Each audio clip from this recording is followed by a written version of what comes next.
Hi guys, today we are going to be working with drawing in charcoal. So I've got some little various pieces of charcoal to work with here. I've also got a couple of erasers to work with. I've got a piece of paper, something to draw. It's kind of off the screen right now. And I've got a paper towel.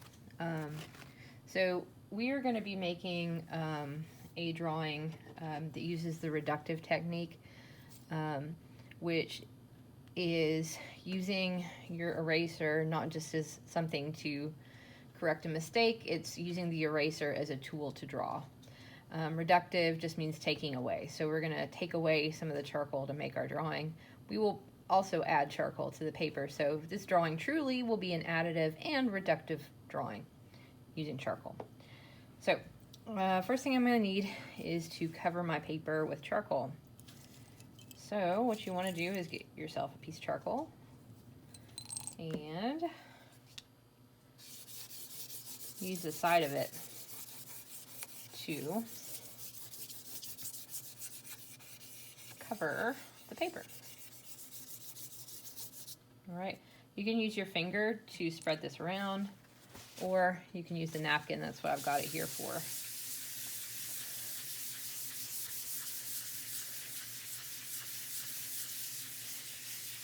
I'm going to move the charcoal around the paper until it covers it edge to edge. I've got one over here that I've already started, so I'm going to just swap that in right now so you guys don't have to watch this whole process. So this is my paper that I've covered in charcoal, and my subject is up here. I've got my skull from yesterday, or my skull that I've been drawing. You can see I've got it lit. The lighting is coming from an angle above. I've got some interesting reflected light in here. I just want you guys to look at this for just a second before I start with the drawing, but look at that light in the shadow. Do you see how that light in the shadow changes when I get something white underneath it instead of dark? That's what I'm talking about when I say reflected light in the shadow. Really look for that reflected light and bring it into your drawing. It's going to give your drawing a lot more three-dimensional form if you find that reflected light. All right. So you guys are going to have your subject to draw from. I've got my subject here. And I started with just my eraser, trying to loosely find the contours of this form. So this is different than drawing and trying to take something away, right? I mean, you are taking away the charcoal from the paper, but it's different than trying to correct a mistake or something like that. You're looking for the shape, just like you would with any kind of drawing tool. You're using your eraser to draw. And this is going to give you different levels of light and dark.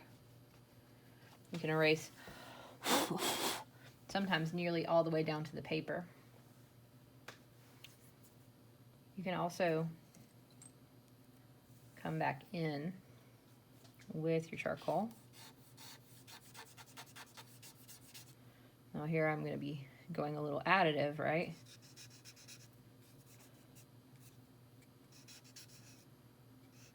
Adding back some of my darks.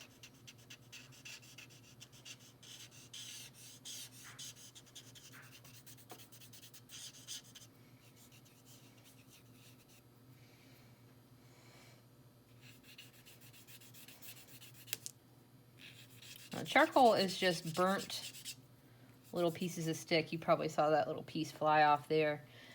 If you really press down very hard at all, you're probably going to start snapping your charcoal, which is okay. It's one of the oldest sort of drawing tools that artists have used.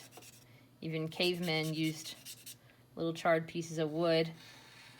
And truly, this is all charcoal is. They're just little charred pieces of wood to make a drawing. So whenever you draw with charcoal, just think like you are really touching a piece of history when you use it. Now, it is very messy, charcoal. So just keep that in mind. You probably want to work, well, you definitely want to work in an area where you can put down maybe a piece of newspaper and cover your work area. You don't want to work on top of your bed or anything like that, because you can see it's very dusty. Might bring my finger just up into some of these areas up here to bring back some of the shadow.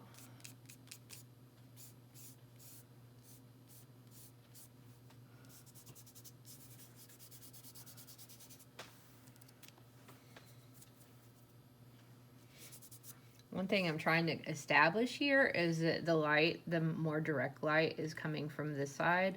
So I'm trying to tone down some of the highlights that I've already got on this side, because I can't get these on this side a whole lot lighter, so I've got to kind of tone these down, make them a little bit more gray.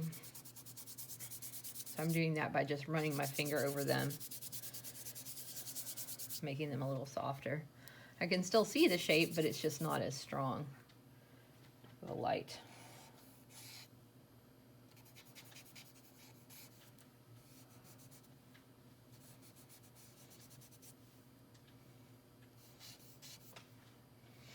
Charcoal, we were talking about hard and soft edges in the last drawing video, and like kind of making choices between hard and soft as you're shading. And charcoal is one of those things. It's really, really easy with charcoal to get a soft edge. It's much more difficult to come back in and, I guess, refine a hard edge. So just know that when you're working with charcoal, you're probably going to have to come back several times and reestablish sort of harder edges. And that's okay. That's just the nature of the material. Every material or medium is going to offer you different things. You're going to have different characteristics. So part of the characteristics of charcoal is it is very soft and moves beautifully on the paper, but it's really difficult to keep a sharp edge with it. You'll find too at the end of your drawing that the charcoal, even though you're done drawing, the charcoal doesn't necessarily want to stay on the paper where you've put it. So you will want to do something to kind of fix your drawing a little bit. When I say fix it, I just mean to hold it in place. You can do a couple things. Probably, like, the least you could do is put another piece of paper over top of your drawing and let it be between your drawing and your sketchbook. So I might have a loose flap of paper that I put down over the top of this. Even better step to take would be to use a spray fixative. So I've got something in the art room called workable fixative. And you just spray it on a drawing when you're done with the drawing, and it's going to help keep the charcoal where you put it. If you don't have something like workable, you can pick workable fixative up at Michael's or Hobby Lobby if you don't have it at home. Or you can, bring your drawing into the art room and we can spray it. You'll want to, put some paper over it until you get a chance to spray it. But if you have hairspray at home, you can also lightly go over the top of your drawing, just spritz lightly from a distance, and it will help to hold your charcoal on the page. I like charcoal drawing a lot. You really have to kind of get your fingers in there and commit to moving stuff around.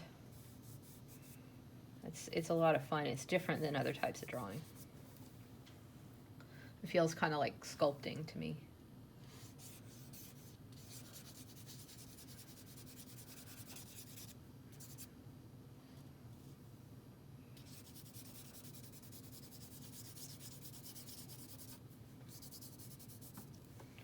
Okay, let's try a little bit of kneaded eraser. So the kneaded eraser is a good tool to have when you're working with charcoal because it lets you kind of pick up just a little bit at a time. It's like a dough almost, and you stretch it. You pull if it gets dirty, and that gets the charcoal out of it.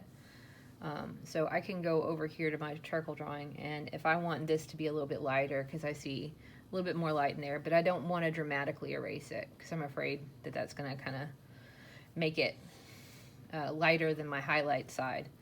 I can just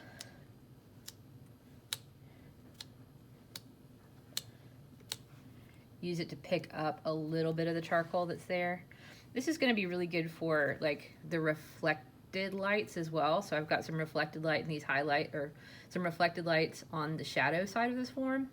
Now I know that these cannot be as bright as my highlights because my direct light is coming from over here. I do see some light over here, and it stands out to me because it contrasts what's around it, but it's not nearly as strong as this. A quick way to tell, where your strongest light source is to look at your form and squint. Like if you squint really hard, you can see where the most light is coming from. When I look at this and squint, I see a bright light along the edge, I see a bright light here, and I see a bright light here. Those might be my only direct highlights. Anything on this side is reflected light. So it's in there, but it can't be as strong as my highlight. So I might use my kneaded eraser to kind of gently pick up instead of using my hard eraser to find a stronger highlight. So I know I've got a strong highlight here.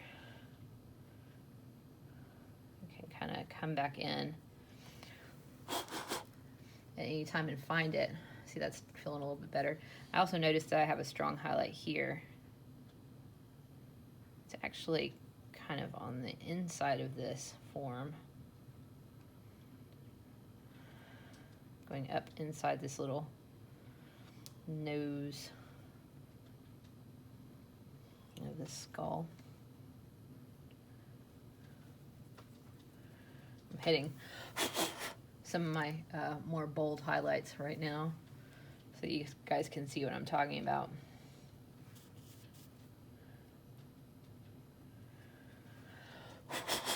So I'm using this eraser to sculpt my form, okay?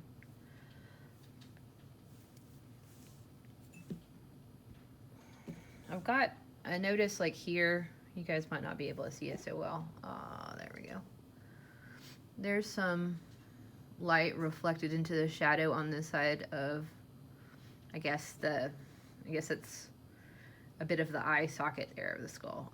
It's on the inside. So I need some of that here. I don't want it to be as bold as the highlight that's here, so that would be another good chance for me to use my kneaded eraser inside here and see what I can do.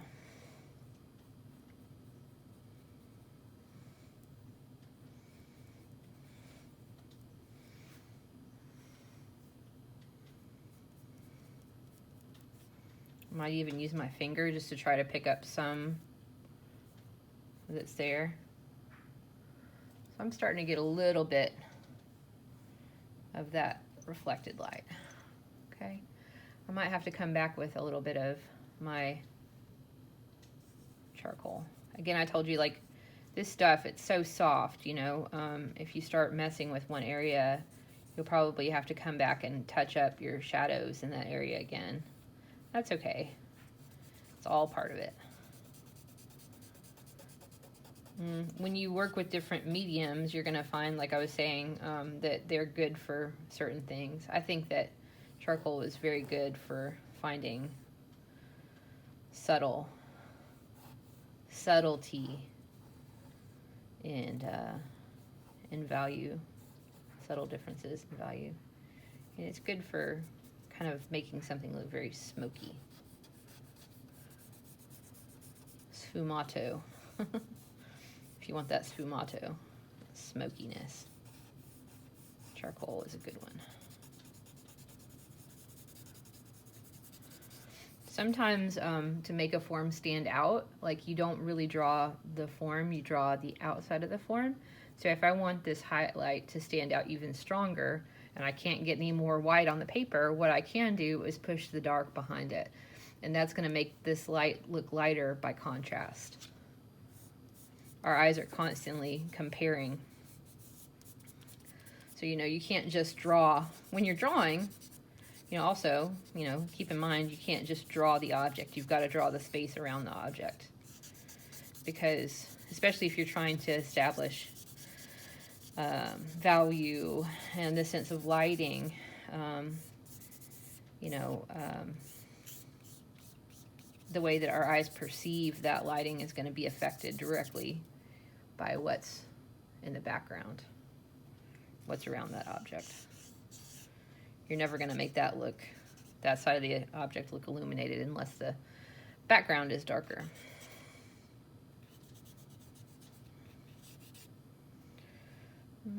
That's kind of, I think, to me, like one of the most important things that I ever learned about drawing. Especially like representational drawing, that you've got to really work that positive space and negative space simultaneously. Draw them both simultaneously, or you're not going to get anywhere with establishing your value structure. So, you know, try it. Don't let yourself get stuck working just inside the form. Kind of push into the space around the form. See what you can make happen.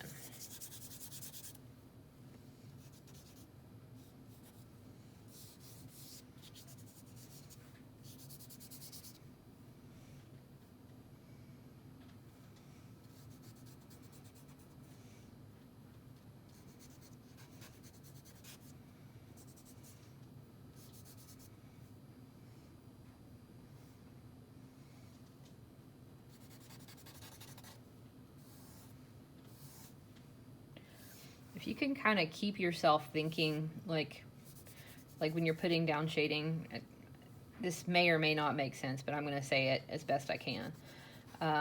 If you can move your tool, like your drawing tool, like your pencil or your charcoal, along like how you perceive the curve of the form to be, it's going to really help you to create volume. So, like for instance, if I think like, well, the back of this skull is curved, if I can move my shadow in a curved way, it's going to really help to establish that in my drawing, that idea that it's curved.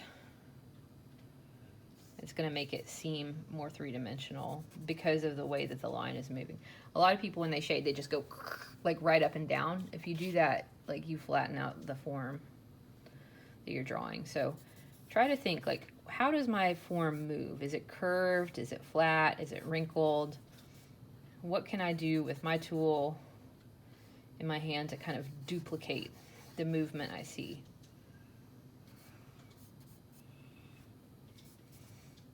Or to, if not duplicate, to show the movement I see. Okay, this is a good place to stop. I can keep going. No drawing is ever really done, is it? But I hope that shows you a little bit about how to get started with reductive drawing, and how you can build up form by actually using your eraser to take material off of the page. I hope you really love this method. It is messy. You know, you're gonna get charcoal all over you. Like I said, don't do it on your bed or any place that, you know, you can't have a mess. Like put down some newspaper and work. When you get done with your drawing, take it outside and shake it off real well. You're gonna get dust everywhere if you just kind of like blow on it like I've been doing in the video. So follow my advice, and not what I have done. All right. Okay, well, I can't wait to see what you guys have going on your drawings. Again, use one object and try to light it, and find that light and shadow. Really play with the charcoal to build those up. All right, bye.